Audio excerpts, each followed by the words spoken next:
Hello बच्चों, देखिए हमारे पास क्वेश्चन में कहा गया है टू बैलून्स जिनका आपके पास वॉल्यूम सेम दिया गया है और वो गैसों के साथ फिल्ड हैं सेम प्रेशर पर। ठीक है, आपसे कहा जाए एक में हाइड्रोजन है और दूसरे वाले वॉल्यूम में आपके पास हीलियम है।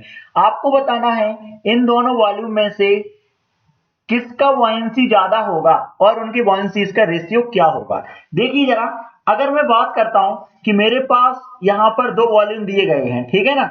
अब जैसे ही मेरे पास दो बैलून है तो एक बैलून मैंने ले लिया यहाँ पर, ठीक है, दूसरा बैलून ले लिया मैंने यहाँ पर। ये आपको क्लियरली दिख रहा होगा।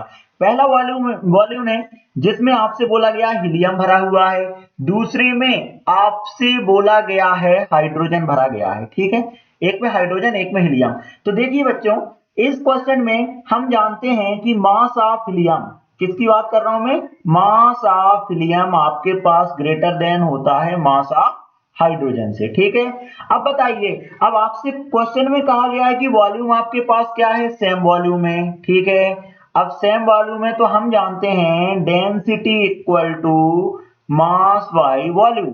ठीक है, अब बताइए अगर वॉल्यूम दोनों का सेम है तो आपके पास जो डेंसिटी होगा वो डायरेक्टली प्रोपोर्शनल टू मास हो गया। ठीक है, तो यहां से मुझे एक चीज और देखने को मिल गया कि आपके पास जो डेंसिटी है किसका, हीलियम का, वो क्या होगा, ज्यादा होगा। किसके कंपेयर में, डेंसिटी ऑफ हाइड्रोजन के कंपेयर में। ठीक है, ये आ गया।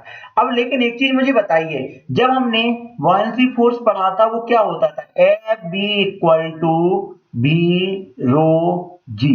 लेकिन आपको शायद याद हो कि यहां पर अगर मेरे पास कंटेनर होता था, कंटेनर के अंदर जब कोई ऑब्जेक्ट जाता था तो यहाँ पे जो लिक्विड डिस्प्लेस होता था वो क्या होता था, रो एल। याद है क्या, मतलब जो रो एल होगा आपके पास वो क्या होता था, सराउंडिंग मीडियम का।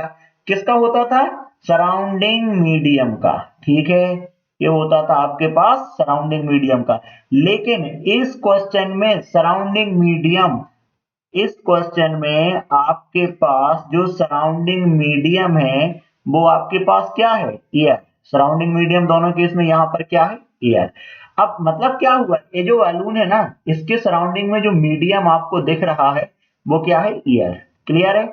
अब जब एयर दिख रहा है तो आप डायरेक्ट बोल सकते हो कि दोनों केस में रो का जो वैल्यू है, रो का वैल्यू आपके पास क्या आ गया, same.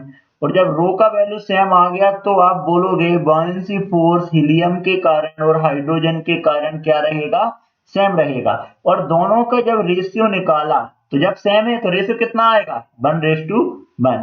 Hope you understand the solution. Thank you.